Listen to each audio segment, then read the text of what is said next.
Conseil a publié en mars 2017 un rapport qui porte sur l'anticipation des impacts sociaux de l'intelligence artificielle. C'est un travail très court qui s'est inséré dans la courte période du plan intelligence artificielle copiloté par Thierry Mandon et Axel Lemaire.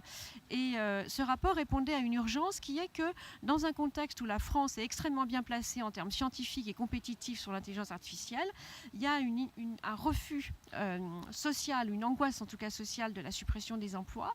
Et on a fait un travail de grande concertation très pluriel avec des chercheurs, des entrepreneurs, des spécialistes de l'intelligence artificielle ou de la sociologie, de la transformation du travail, pour voir à quelles conditions ces transformations étaient acceptables. Les conclusions du rapport portent sur 3 points. Le premier, définir l'intelligence artificielle actuelle qui est, disons, une intelligence faible, qui n'est pas une intelligence de substitution radicale de compétences de très haut niveau. Le second, d'alerter sur le fait que ce n'est pas tant l'automatisation liée à l'algorithme qui peut poser problème, mais plutôt l'importance cruciale des données dans la constitution de la valeur et dans aussi l'attention que les entreprises doivent porter à la ressource de ce qu'est l'intelligence artificielle.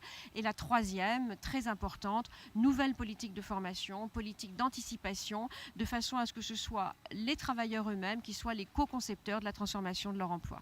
Alors, depuis quelques mois, on assiste à un retour très grand de la thématique de l'intelligence artificielle, toujours reliée à la disparition d'emplois.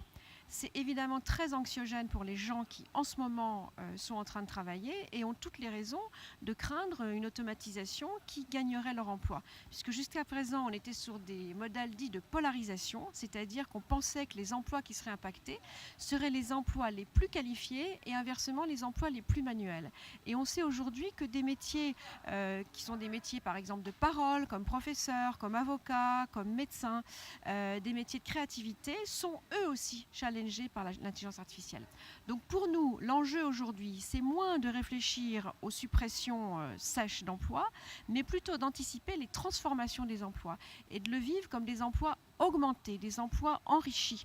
Mais ça suppose des conditions de dialogue social à l'intérieur des entreprises ou des institutions très particulières, puisque l'enjeu, c'est que les métiers mêmes, les communautés professionnelles, soient les conceptrices de la transformation de leur emploi et non pas les victimes.